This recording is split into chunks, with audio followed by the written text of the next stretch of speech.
네, 옛 애인을 폭행하고 복역을 했던 남성이 출소한 후에 피해자를 또다시 찾아가 전치 6주의 상해를 입혔는데요.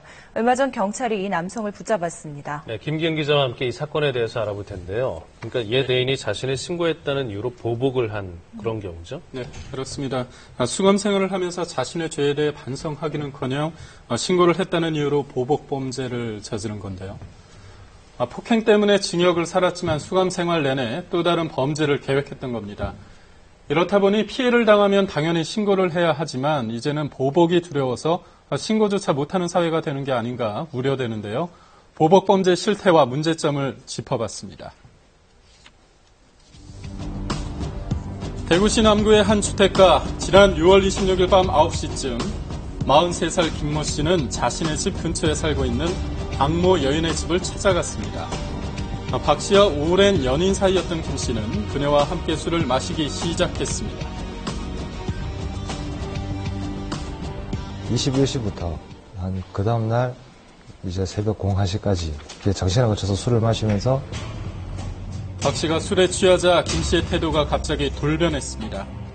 주먹과 발로 박 씨의 얼굴과 가슴 등 온몸을 마구 때리고 화상까지 입혔는데요.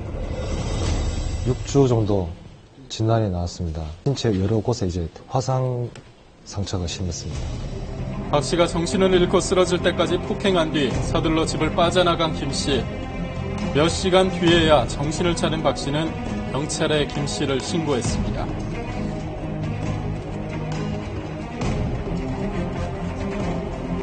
피해자인데 폭행을 당하고 이제 낮에 피해자가 직접 이제 집에서 이제 112로 신고를 해가지고 수사에 나선 경찰은 김 씨의 지인들을 상대로 탐문 수사를 벌이는 과정에서 지난 18일 대구의 한 식당에서 김 씨를 붙잡았습니다.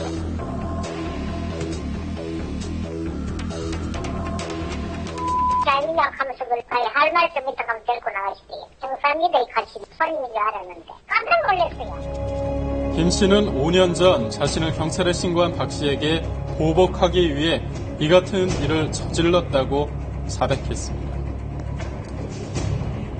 자기가 그렇게 했다고 시인을 했었습니다. 앙심을 품고 이제 그렇게 보복 폭행을 가하고.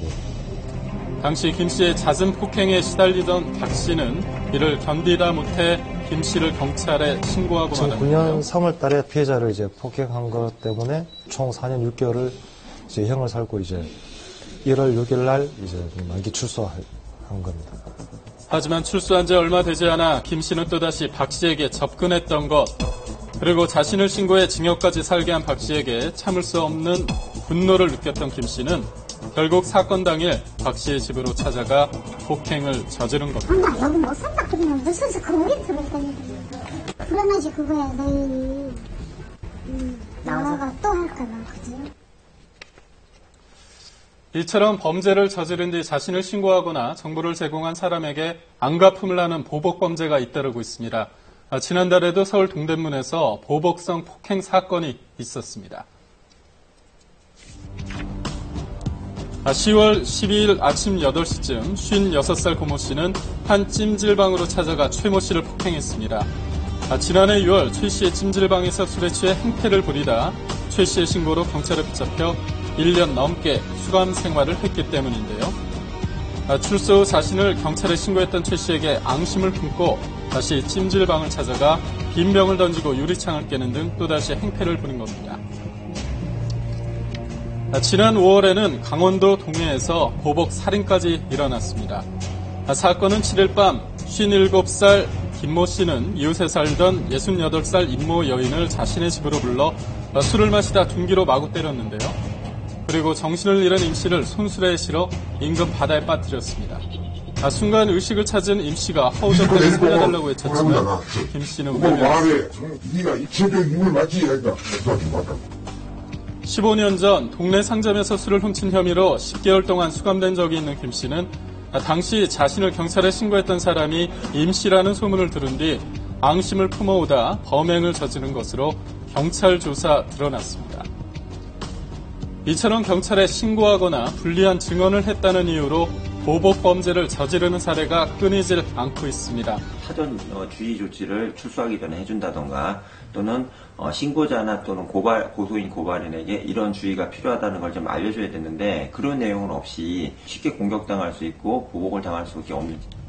지난 2010년과 2011년에는 120여 건의 보복 범죄가 발생했고 지난해에는 235건으로 무려 2배 가까이 급증했습니다.